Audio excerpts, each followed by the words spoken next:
लड़ाई तो लड़ाई है, चाहे वो जंग का मैदान हो या फिर चुनावी मैदान ही क्यों ना हो।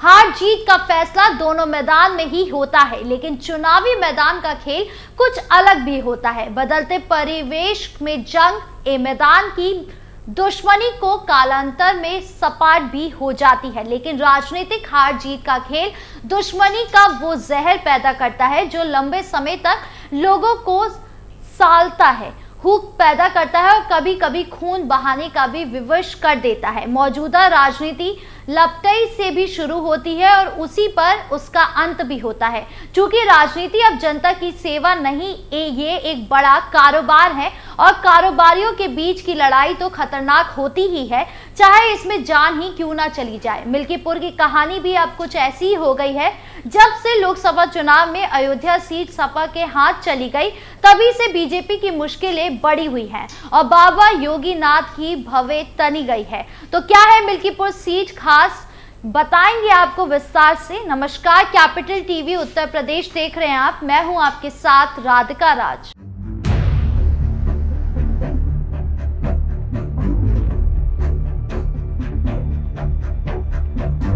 जो बाबा लगातार 2 बार से यूपी की सत्ता हाँक रहे हैं और यूपी की पूरी राजनीति और शासन तंत्र उनके चरणों में शरणागत है, उसी यूपी की मिल्कीपुर सीट बीजेपी के हाथ से निकल जाए, ये तो नाक कटने जैसी बात होगी। और जब नाक कट ही जाए तो बचा क्या।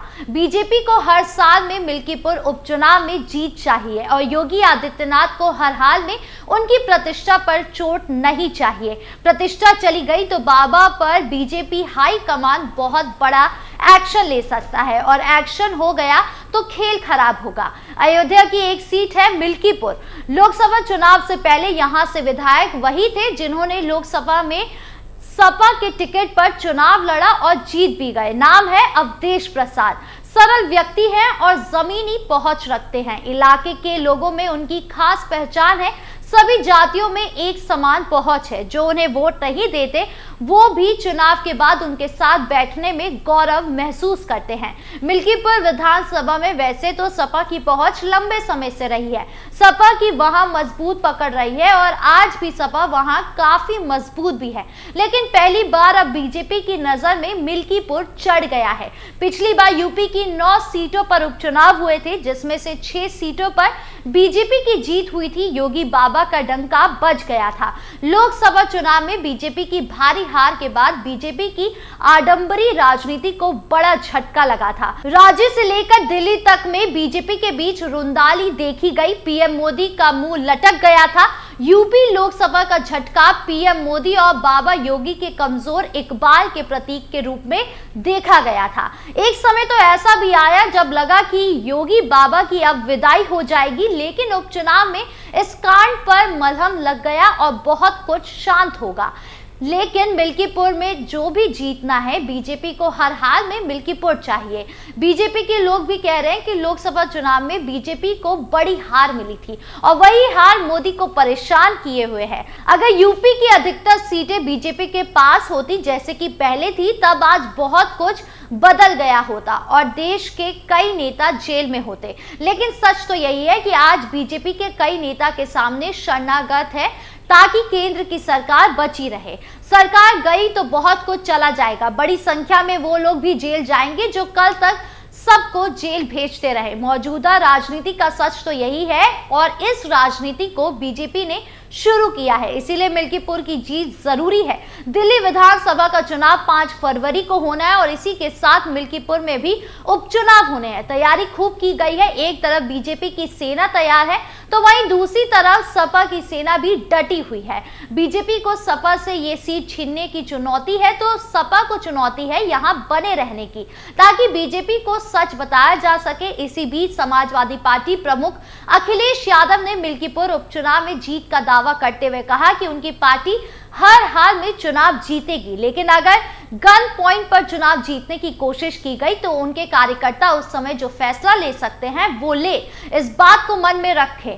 सपा प्रमुख का ये बयान कोई ऐसे ही नहीं आया, और आया तो इसके मायने को भी समझा जा सकता है। ये भी समझने की जरूरत है कि मिल्कीपुर कितनी अहमियत रख रही है। रविवार को सपा मुखिया अखिलेश यादव ने लखनऊ में विवेकानंद की जयंती पर पत्रकारों को संबोधित करते हुए मिल्कीपुर उपचुनाव पर सरकार को घेरा। उन्होंने कहा कि मिल्कीपुर चुनाव में गन पॉइंट पर गड़बड़ी की गई तो मैं अपने कार्यकर्ताओं से कहूंगा उस समय जो फैसला ले सकते हैं ले।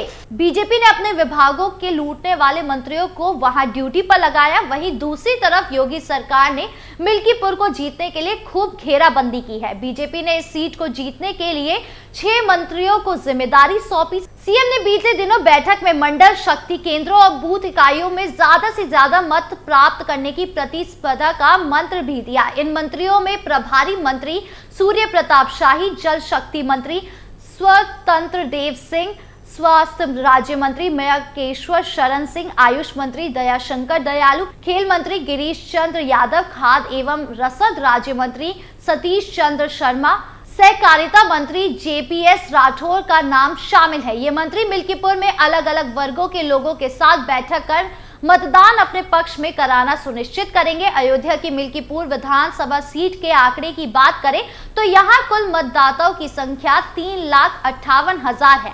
ऐसा माना जाता है कि इसमें सबसे अधिक अनुसूचित जाति और फिर दूसरे नंबर पर पिछड़े वर्ग के वोटर्स हैं। यहां अनुसूचित जाति वर्ग में पासी समाज और ओबीसी में यादव सबसे प्रभावी है।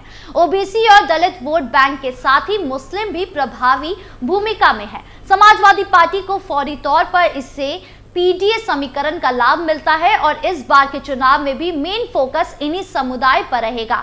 यहाँ 1.25 लाख दलित हैं, जिसमें पासी बिरादरी के वोट भी करीब 55,000 हैं। इसके अलावा 30,000 मुस्लिम और 55,000 यादवों की तादाद है। इसके साथ ही मिल्कीपुर में स्वर्ण बिरादरी में ब्राह्मण समाज के 60,000 मतदाता हैं। क्षत्रिय और वैश्य समुदाय की तादाद क्रमश 25,000 और 20,000 है। अन्य जातियों में भी कोरी 20,000, चौरसिया 18,000, साथ ही पाल और मौर्य बिरादरी की भी अहम है। सपा ने सांसद अवधेश प्रसाद के बेटे अजीत प्रसाद को इस सीट से पहले ही प्रत्याशी घोषित कर रखा है। वहीं कांग्रेस नेता अजय राय ने कहा कि वो यूपी उपचुनाव में समाजवादी पार्टी प्रत्याशी का समर्थन करेंगे, यानी मिल्कीपुर सीट पर कांग्रेस अपना उम्मीदवार नहीं उतारेगी। जानकारी के मुताबिक 17 जनवरी से पहले बीजेपी मिल्कीपुर विधानसभा सीट पर अपने उम्मीदवार घोषित कर सकती है, लेकिन मामला बीजेपी के उम्मीदवार और सपा के उम्मीदवार को लेकर अब नहीं है। लड़ाई तो सपा और बीजेपी के बीच की है, लड़ाई एनडीए और इंडिया के बीच की है, और लड़ाई सरकार और विपक्ष के बीच के साथ ही इकबाल की है। किसका इकबाल बड़ा है, किसका इकबाल बौना है, ये भी देखना जाना है।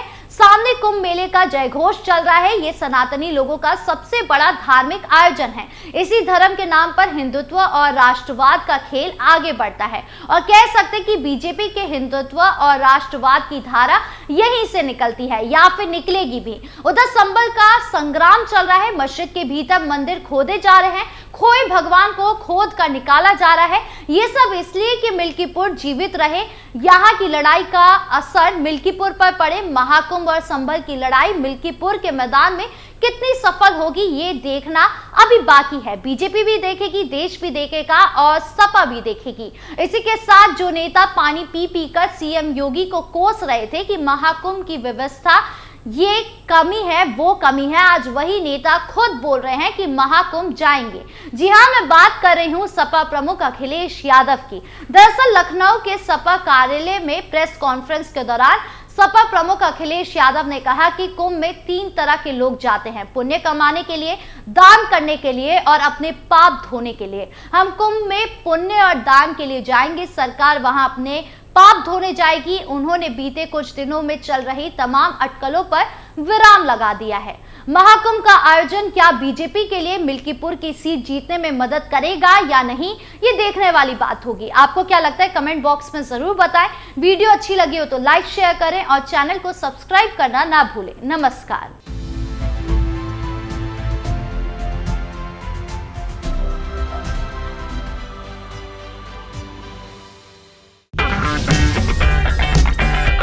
अगर आपको हमारा वीडियो पसंद आया हो तो इसे लाइक करें, हमारे चैनल को सब्सक्राइब करें और हाँ, बेल आइकन दबाना ना भूलें ताकि आप तक हमारे वीडियो की नोटिफिकेशन पहुंचती रहे।